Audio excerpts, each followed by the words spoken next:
বিগত আমলে আপনি কোনো জুলুম অবিচারের শিকার হয়েছেন কিনা এই বিষয়ে আপনার অভিজ্ঞতা জানতে চাই। দেখুন, অভিজ্ঞতা আমাদের সবারই কম বেশি তিক্ত অভিজ্ঞতা আছে। একটা সমাজ যখন করাপ্টেড হয়ে যায় তখন সমাজের কেউই ভালো থাকে না। এই নারায়ণগঞ্জের এসপির অফিসে আমাকে নিয়ে এমন অকথ্য ভাষায় গালিগালাজ করা হয়েছে, বেশি দিন আগের কথা। এবং এই সিদ্ধিরগঞ্জ থানার ওসি ছিলেন, আমি নাম আর বললাম না, ওসি সাহেব তিনি ভালো মানুষ ছিলেন,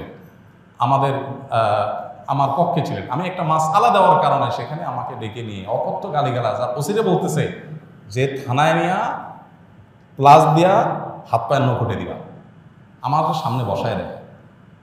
বুঝতে পেরেছেন? খুব গর্ব করে তিনি অমুক ছাত্র রাজনীতি করতেন, গর্ব করে বলতেছেন আমি ছাত্রলীগের রাজনীতি করতাম। এই নারায়ণগঞ্জের এসপি, এই বর্তমান এসপির কথা বলছি না, এর আগে যিনি ছিলেন। তো এটা আমাকে বসায় নিয়ে থ্রেট দেওয়া, মাসআলা, আমি ওনাকে বললাম আমার মাসআলা বলার ক্ষেত্রে কথা বলার অধিকার থাকবে আলেমদের। আপনি পুলিশ হিসেবে আপনি তো বলতে পারেন না মাসআলা আমি কোনটা বলবো কোনটা বলবো না, কোনটা সঠিক কোনটা বেঠিক, এটা তো আপনার বলার বিষয় না, তো আলেমরা বলতে পারে। উনি খেপে গেলেন এবং সবার সামনে যাচ্ছে তা আচরণ করলেন। কত শত অভিজ্ঞতা আছে, এগুলো তো আমি মানে সব কিছু বলার সুযোগ পাই না, আর বিশেষ করে বলতেই তো পারি না। কারণ কোনো স্ট্যাটাস আমরা লিখেছি, সেখানে দেখা গেছে যে 5টা এজেন্সি থেকে ফোন চলে আসছে, হ্যাঁ আপনি এটা কেন লিখলেন, ওইটা কেন লিখলেন, চাপাচাপি শুরু হয়ে গেছে। আমাদের ফাউন্ডেশনের সমস্ত হিসাব নিকাশ পুঙ্খানুপুঙ্খভাবে রাখার পর সেটা আবার আমরা ভালো অডিট ফার্মের মাধ্যমে অডিট করে একেবারে এমনভাবে রাখি যে তিল তিল করে আমরা হিসাব ফেসবুকে পর্যন্ত দিয়ে দিই, কোনটা কত দিয়ে কিনি সেটা পর্যন্ত আমরা দিয়ে দিই। এত কিছুর পরও দেখা গেল যে আমাদেরকে বিভিন্নভাবে নাজেহাল করার চেষ্টা করা হতো কোনো লোক। আলহামদুলিল্লাহ এর মধ্যেও প্রশাসনের উপরস্থ কিছু মানুষ পরেশান করলেও নিচু পর্যায়ের বা মাঝারি বা কোনো উপরস্থ কর্মকর্তাদের সহযোগিতাও ছিল। তাদের সহায়তা না থাকলে এতদূর আমরা আসতে পারতাম না। কিন্তু একটা বড় অংশ আমাদেরকে দৌড়ের উপর রাখতো। ইস্তেসকার নামাজের ঘোষণা দিছি, আমার বাসার নিচে দেখি যে বিভিন্ন গোয়েন্দা সংস্থার গাড়ি বোঝাই করা, মানসিকভাবে পেরেশানি, বাবা ইস্তেসকার নামাজ পড়বো, একটা নিরীহ একটা ইবাদত, আল্লাহর কাছে দোয়া করবো দেশের ভালোর জন্য।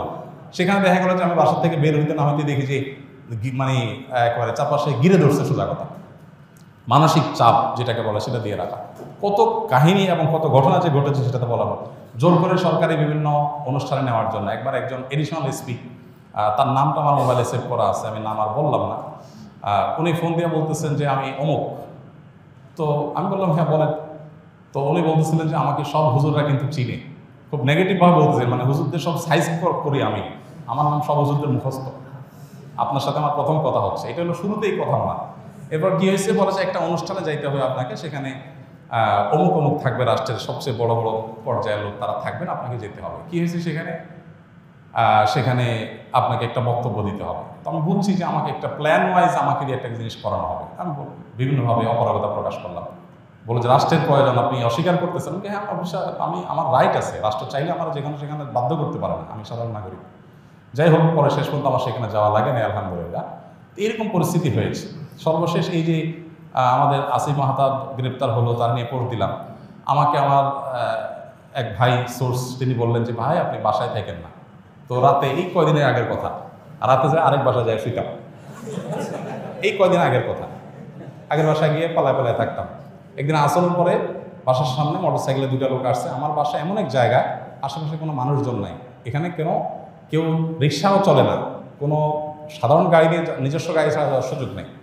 এরকম একটা জায়গায় থাকি আমি, সব মরুভূমি, আশেপাশে ঘাস, মানুষজন নেই। সেখানে কোনো মানুষ আসা তো স্বাভাবিক নয়। 2জন মানুষ আসর লাগ থেকে এসে অপেক্ষা করলো।